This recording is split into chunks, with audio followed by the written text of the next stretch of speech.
Hey everyone, today we're taking a close look at the all-new Samsung Galaxy Watch Ultra and asking the big question, is it good enough for cycling? As of today, my favorite wearable watch is the TicWatch Pro 5. We'll see how the Galaxy Watch Ultra does in comparison. And at the end of this video, I will tell you which one I prefer. So, strap on your helmets and let's ride into this review.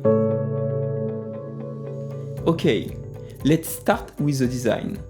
The Galaxy Watch Ultra is a bit on the bulky side. It is 47mm of pure wrist real estate.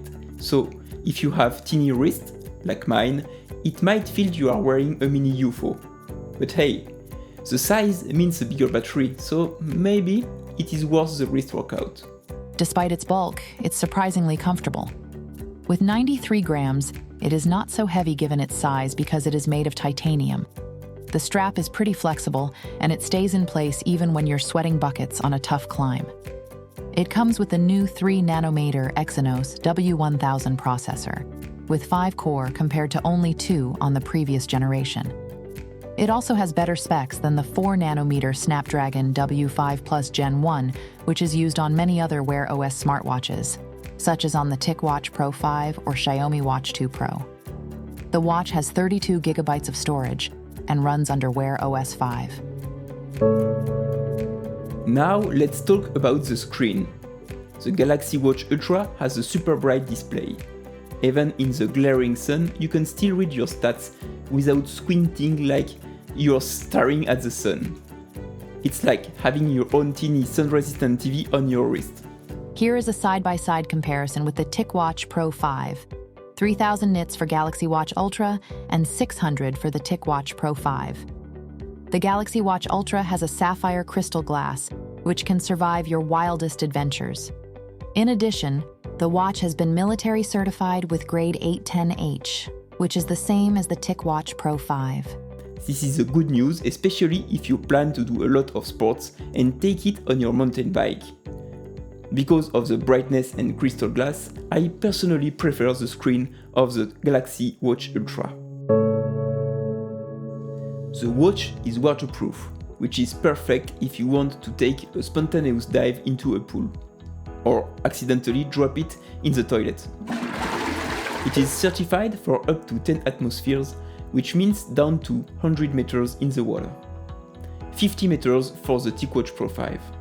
When it comes to pairing with Strava, you can do it in Samsung Health on the phone. Click on the 3 dots, then Settings. In the Settings, select Services. Turn on the connection with Strava. Enter your credentials and grant the permission to share all your rides and activities with Strava. You can't connect external heart rate monitors natively.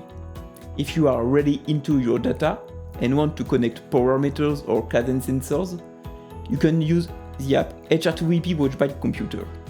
The link is in the description. Another feature I wanted to point out is the ability to use it for multisport activities. This is especially useful for triathlons.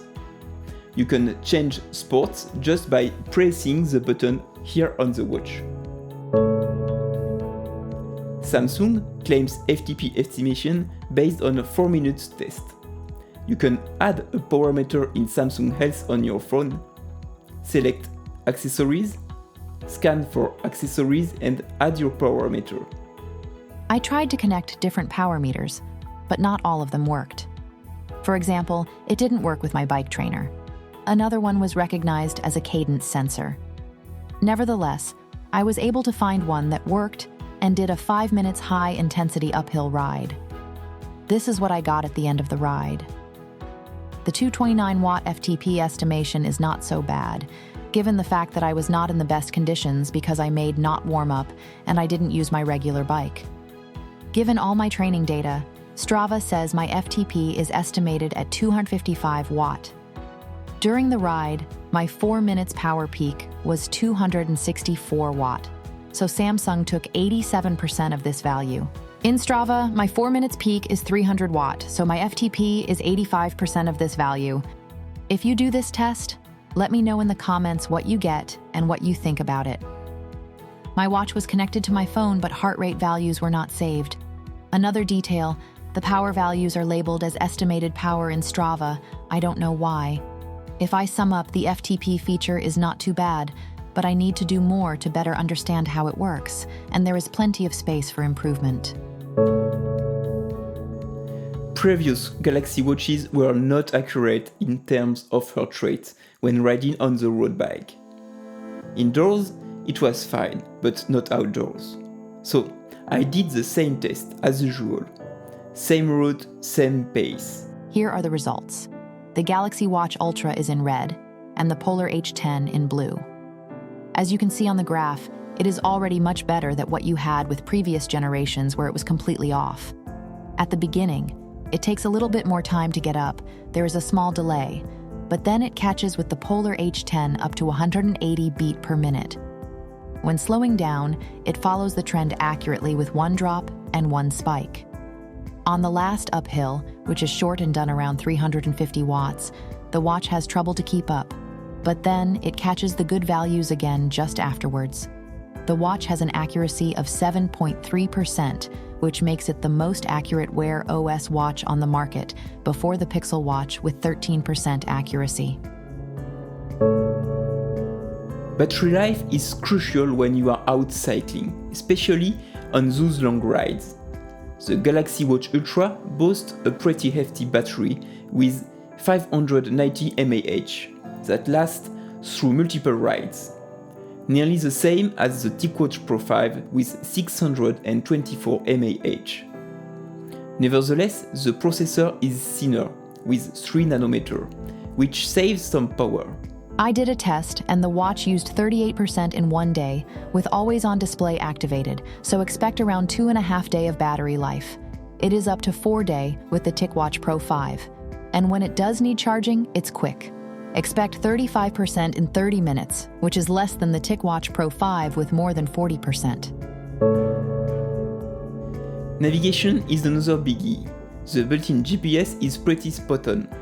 Whether you are exploring new routes or just trying to get back home, it is reliable.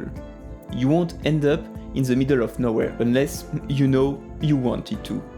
Here you can compare the Galaxy Watch Ultra in orange and the Karoo 2 in blue. As you can see, the Watch Ultra is perfectly fine, although sometimes it gets a little bit out of the road on the corners. The watch uses a dual-band GPS, which is better than previous generations. It is maybe not the best GPS of the world since the Karoo 3 or Garmin Edge 540 are already better than the Karoo 2. But here, there was no big fail, so it is good enough for most use cases, to my opinion.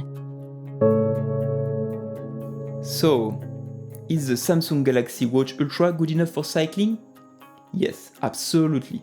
It is packed with features, has great battery life, and the display is top-notch. Sure, it is a bit bulky, and you might need an extra app for some sensors, but overall it is a solid companion for your rides.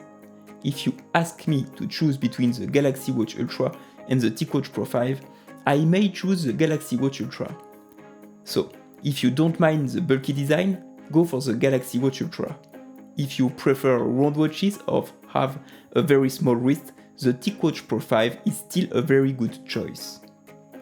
That's it for today's review. Let us know in the comments if you think the Galaxy Watch Ultra is worth the hype. Don't forget to like, subscribe and hit the bell icon for more reviews and cycling tips. Thanks for watching and happy cycling!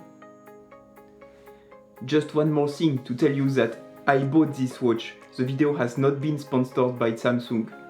Now it's my number one.